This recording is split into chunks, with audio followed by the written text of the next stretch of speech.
जैसा कि आप तमाम लोग जानते हैं कि महाराष्ट्र में विधानसभा का चुनाव जो है वो आपको 20 नवंबर को होना है और उससे पहले तमाम सियासी पार्टी अपनी अपनी तैयारियों में जुटी हुई है। इसी बीच एक खबर जो है वो ऑल इंडिया मजलिस इत्तेहाद मुस्लिमीन से जुड़ी हुई सामने आई। आप जानते हैं कि इस बार औरंगाबाद पूर्व से जो है औरंगाबाद पूर्वी से इम्तियाज जलील जो हैं वो एआईएमआईएम के प्रत्याशी बनाए गए। पूर्व में वो औरंगाबाद के सांसद रहे हैं, इस बार वो चुनाव हार गए तो एआईएमआईएम ने असदुद्दीन ओवैसी ने उन्हें जो है विधायकी लड़ाने का ऐलान किया और वो इस बार औरंगाबाद ईस्ट से जो है वो चुनाव लड़ रहे हैं। इसी बीच लगातार इम्तियाज जलील जो है वो चुनावी प्रचार प्रसार में लगे हुए हैं। उनके प्रचार प्रसार के लिए एआईएमआईएम के तमाम दिग्गज नेता जो है वो औरंगाबाद पहुंच रहे हैं। आपने देखा था कि उनके सियासी प्रचार प्रसार की जो शुरुआत है वो अकबरुद्दीन ओवैसी के द्वारा की गई। लगभग 1 घंटे के भाषण में अकबरुद्दीन ओवैसी ने बड़ी बड़ी बातें की। 15 मिनट के भाषण को उन्होंने एक बार फिर याद दिलाया और सीधे तौर पर यह बात कही जा सकती है कि वहां का जो माहौल है वो पूरी तरीके से इम्तियाज जलील की तरफ लाने की तमाम कोशिशें उनके द्वारा की गई। इसके बाद आप जानते हैं कि फिर उनके बड़े भाई असदुद्दीन ओवैसी भी उनके चुनाव प्रचार प्रसार के लिए पहुंचे और लगातार प्रचार प्रसार जारी रहा। इसी बीच इम्तियाज जलील ने एक मंच से एक बड़ा ऐलान कर दिया। उन्होंने ये खबर जो है अपने आवाम को, अपने लोगों को, अपने समर्थकों को दी कि उनकी बातचीत जो है वो मुफ्ती सलमान अजहरी साहब से हुई है। मुफ्ती सलमान अजहरी साहब के बारे में आप जानते हैं पिछले दिनों काफ़ी कंट्रोवर्सी में रहे। आप जानते हैं कि लगातार उन्हें लगभग 9 महीने के आसपास जो है वो जेल में रहना पड़ा। उनके ऊपर गुजरात सरकार ने जो है वो prevention of anti social activities act का इस्तेमाल किया था, जिसकी वजह से वो जेल में थे।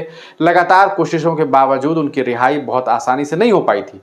बाद में आप जानते हैं कि लगभग 1.5-2 महीने के मुसलसल सुप्रीम कोर्ट में जो है उनके परिवार वालों के द्वारा, उनके लीगल टीम के द्वारा मेहनत के बाद वहां से उस अदालत ने यानी कि सुप्रीम कोर्ट ने, सर्वोच्च न्यायालय ने सीधे तौर पर यह फैसला सुनाया कि मुफ्ती सलमान अजहरी साहब जो हैं वो बाइज्जत बरी किए जाते हैं। उनके द्वारा दिए गए भाषण से किसी भी तरीके का आपसी सौहार्द जो है वो नहीं बिगड़ा है, यानी कि जो हालात बिगड़े थे, इस तरह के जो दावे किए गए थे वो बिल्कुल गलत जो है वो पाया गया और उन्हें बाइज्जत बरी कर दिया गया। अब इस बीच जब सियासी पार्टी अपने अपने चुनावी प्रचार प्रसार में लगी हुई थी तो इम्तियाज जलील ने बड़ा ऐलान करते हुए ये बात कही कि उनकी बातचीत जो है वो इम्तियाज जलील से उनकी बातचीत जो है वो मुफ्ती सलमान अजहरी से हुई।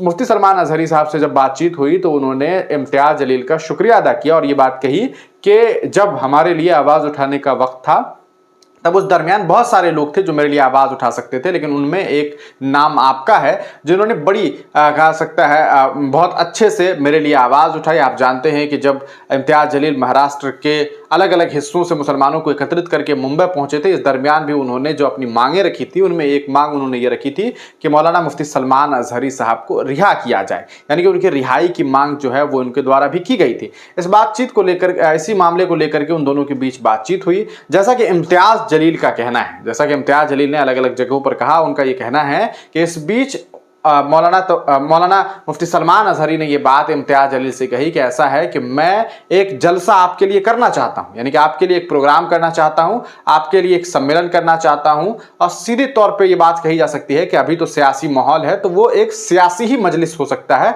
और उस सियासी मजलिस का वो हिस्सा बनते और मुसलमानों से, उनके अपने कहा सकता है उन्हें सुनने वालों से वो शायद अपील करते कि इम्तियाज जलील को जो है वो इस बार चुनाव में जिताने का प्रयास किया जाए, एक मुत्तहिद होने की कहा सकता है बात उनके द्वारा की जा सकती थी।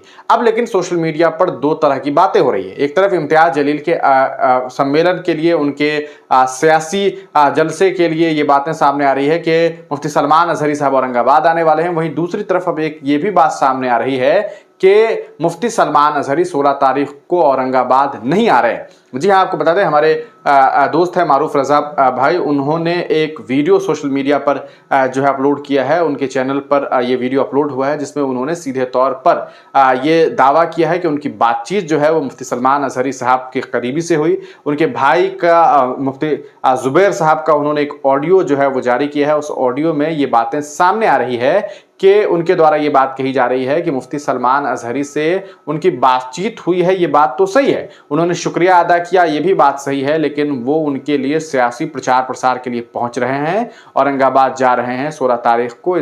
इस बात की कोई सच्चाई नहीं है। सीधे तौर पर इस ऑडियो में ये भी बातें सामने आ रही है कि उनके द्वारा ये बात कही जा रही है कि 16 तारीख को मुफ्ती सलमान अजहरी औरंगाबाद नहीं जा रहे।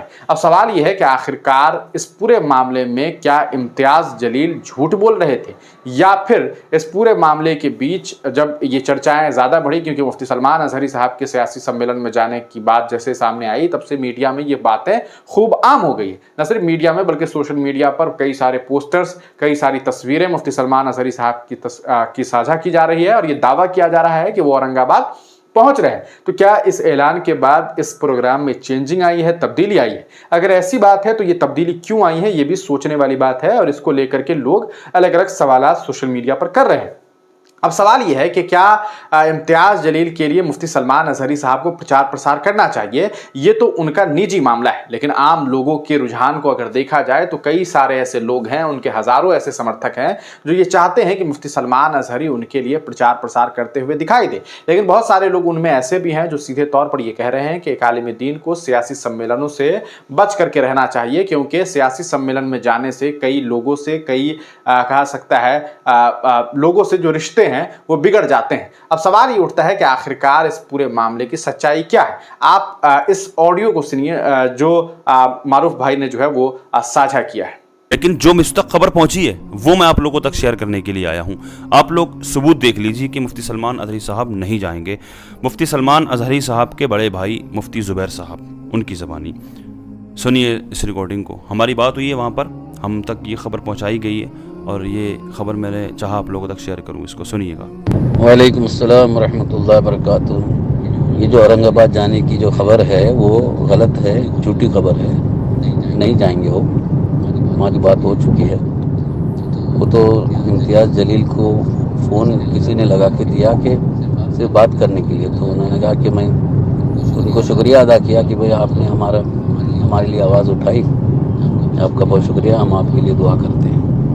बस इतनी बात को लेके वो फैला रहा है। बहरहाल वो 16 तारीख वाली जो बात है बिल्कुल गलत है, नहीं जाएंगे इंशाल्लाह। तो दोस्तों आपने इस ऑडियो को सुन लिया, इसके बाद आप इस पूरे मामले को लेकर के क्या कुछ सोचते हैं, अपनी राय कमेंट सेक्शन में जरूर दीजिएगा। क्या आपको लगता है कि इस पूरे मामले में तब्दीली इस बातचीत के वायरल होने के बाद, यानी कि उनके इम्तियाज जलील के वीडियो के वायरल होने के बाद ये बातें सामने आई है? लेकिन अगर ऐसी बात है तो इसके पीछे की वजह क्या हो सकती है? क्यों मुफ्ती सलमान अजहरी साहब बाद में पीछे हट सकते हैं, या फिर इम्तियाज जलील साहब ने मुफ्ती सलमान अजहरी साहब के मामले में बढ़ा चढ़ा करके बात रख दी? अब ये दोनों बातें तो उन दोनों के द्वारा ही क्लियर किया जा सकता है, लेकिन सोशल मीडिया पर अलग अलग राय, अलग अलग बातें सामने आ रही है। आप इस पूरे मामले को लेकर के क्या कुछ सोचते हैं, अपनी राय कमेंट सेक्शन में जरूर दीजिएगा।